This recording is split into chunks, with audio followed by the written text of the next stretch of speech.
everyone, thank you for joining me on my channel today. We are going to look at this easy, clean and simple card.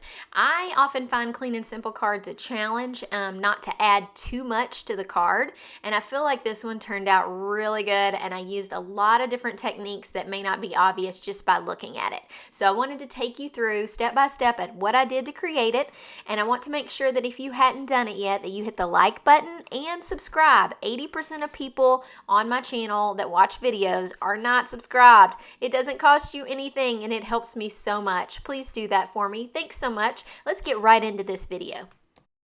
So the first thing that I did was make a circle on my paper in the center. So you can do this with a stencil. Probably the easiest way is a stencil because later on we're going to use that same circle to ink blend.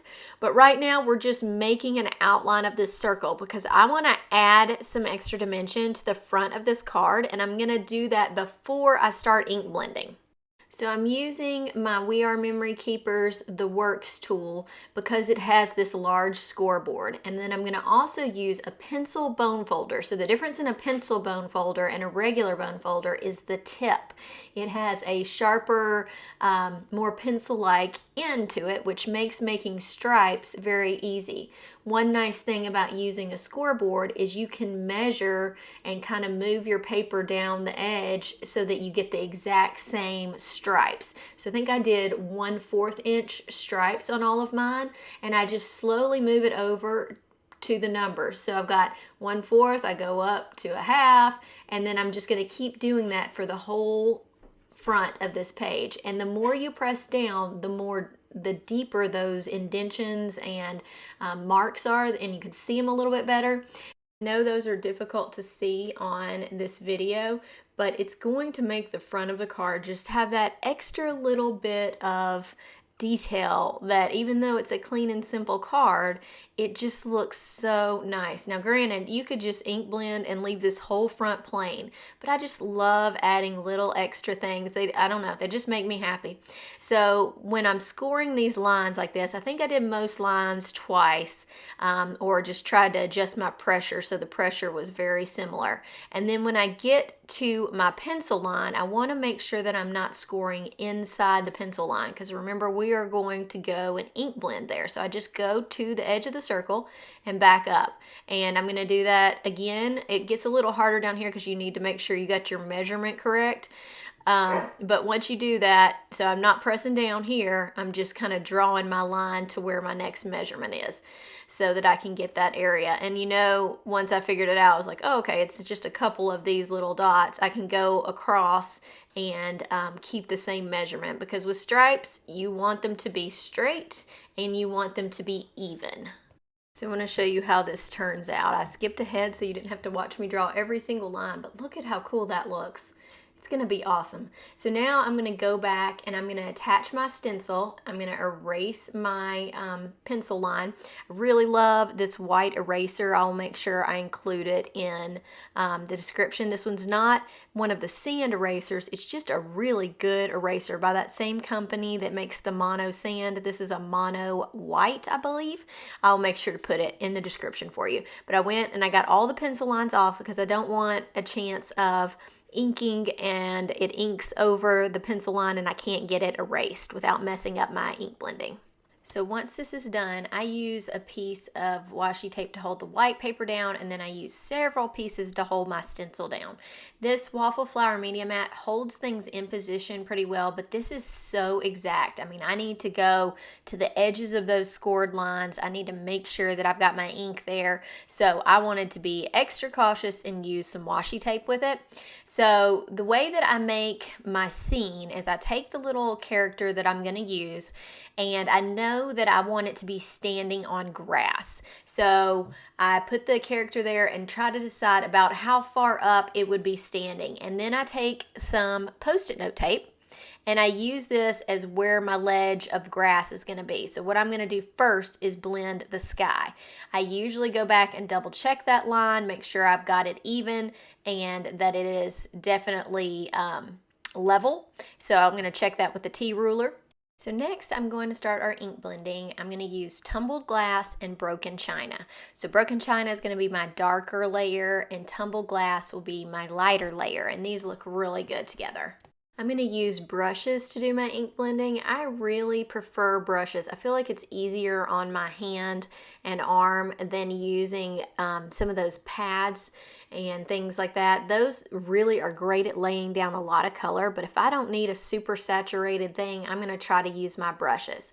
So my theory on this one is I'm going to take the light color through the middle, and then I'm going to come in around the edges with the broken china just to make it look like it fades from light to dark. And so this broken china is going to look really cute with this little guy. So cute. So I'm using a different brush, and I'm being careful because this is my darker color. I want to make sure I don't get too crazy dark on this since I've gone light with the tumbled glass. So I'm going to add this in. Then we're going to continue. I'll get this where I want it to be, and I'm going to leave all of my masking, everything like that on, and we're going to add splatters of water, splatters of ink to just give this sky a little bit more excitement. So one nice thing about these mats that you can spray water on them, you can mix your paint together. So I'm going to do some broken china splatter. And I'm going to use my favorite splatter brush, get it wet, and just dab it in this ink. And you really don't need much, and it looks so good. So I'm just going to splatter, and then I'm going to have to let that dry before I do any white splatter. So this has had some time to dry. Now it's time to do white splatter. My favorite way to do white splatter is to use a white acrylic paint, which you can see right here. It's definitely a thicker paint. I use the end of my brush to get it out of there. I'm sure you could use a spatula, but this one is Dr. P.H. Martin's Bleed Proof White. And then I add a little bit of water to it and splatter it on. I try not to get too crazy with this, but I really love how the white breaks up the ink blending. And so now I'm going to wipe it off my stencil because I just don't want to get that on the next layer that I'm going to do, and I'm still going to need this stencil. So we'll let this dry, and then we're going to ink blend. You can go ahead and take your tape off if you want to. I took my tape off, and then I'm going to, once this dries, put a piece of tape over the blue and be able to ink blend my little grass. I grabbed another piece of Post-it tape. I would have used the same one, but I didn't think about the fact that I needed it to be a little bit longer. This is a longer area up here than what I had to place it on before. So I needed to make sure I had enough tape, and everything's dry, so this does not pull your paint off. You want to be really careful that you get it exactly on the line unless you are okay with those two colors kind of blending together. So I am super cautious about where it goes and really making sure I line it up so that I'm not getting an area where they're blending together. So I make sure that I can get it up to the blue line, but I'm really careful with this. So I'm using Mowed Lawn as my green here. And when I get this to where I want it, we're going to add splatters again, which means we've got to cover up the rest. I've used the tape to cover up part of it, but we're going to need to cover up the rest of our project, or it's going to get all over the blue.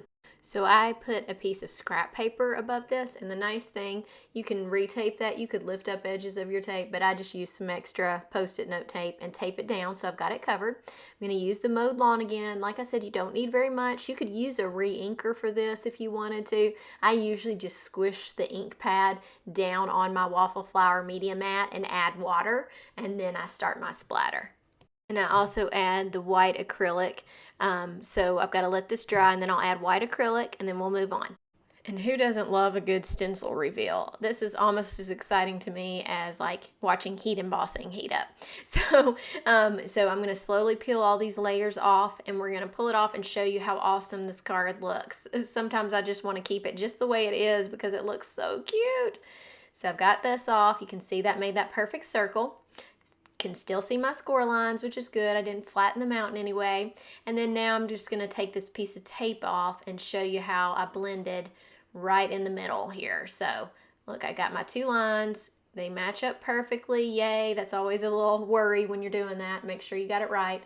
And then now I can add my characters and do some Copic coloring. I'm going to color right here. So I have a scan and cut, and the scan and cut cuts around outlines, and it leaves this little open white space. So I decided I would fill that in with the color that I like the most for backgrounds of sky. I love BG000, and I'll pop that up in the screen for you. Pink color I used was RV10, and I used this for the bow and some of the stripes. And then I'm gonna finish coloring, and I mainly just did this one color. You know, you can always do one color of Copics, especially in small areas, and then go back in and color them in. For the balloon, I did BG13 and BG45, and I kind of just added some BG45 in the middle. It's actually a little bit lighter than the 13, and just shaded this in because I want it to look like the middle is a little bit lighter than the outside edges, like you would think of most balloons as they stretch. You know, they've got a little bit of area. I didn't worry about this as much on the striped balloon because it's got other things that are kind of grabbing your interest there, so I feel like it really doesn't matter as much on that one as it does this one. So I'm going to add my stripes here in BG13 as well, and then we'll be done with this little bunny. I love adding some white details to solid images, especially balloons, because you know they have those little areas of sparkle. So I'm putting some little dots, I'm putting like a little cross almost looking thing there, and that I learned this with some people who color on Instagram. They do some little hash marks, things like that. It just really looks cute on the balloon. I think it really makes it stand out. Not as obvious on the lighter colors, but I still go back and add myself some little marks to the light colored balloon and also to the bow and the cheeks of this bunny. I think that just makes it look so cute. So now we're just going to put our bunny in our frame here, and then we need to add a sentiment and a little bit of embellishments. So we'll put our little bunny down. I'm using glue so I can move him around if I need to, but I'm just going to have him kind of right in the center like this. And then I used the sentiments from another cat Scrappiness set called Hippity Hoppity, and I stamped them in Versamark ink. And then I used a really pretty teal embossing powder from Wow. I'll make sure I list all that in the description. Just felt like it looks so good with this sky. And I just used that as my color instead of stamping it in color. So I've got that, and then I've got some really beautiful jewels that match that I'm gonna add.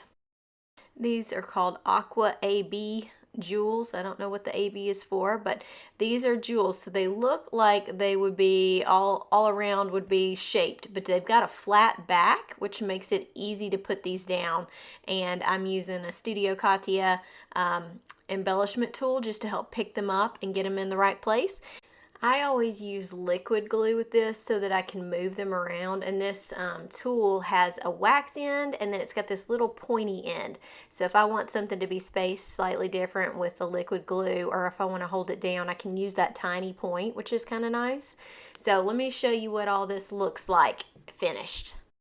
Okay, so here are those fun score lines and all that ink blending. I just love this. I think it's so cute.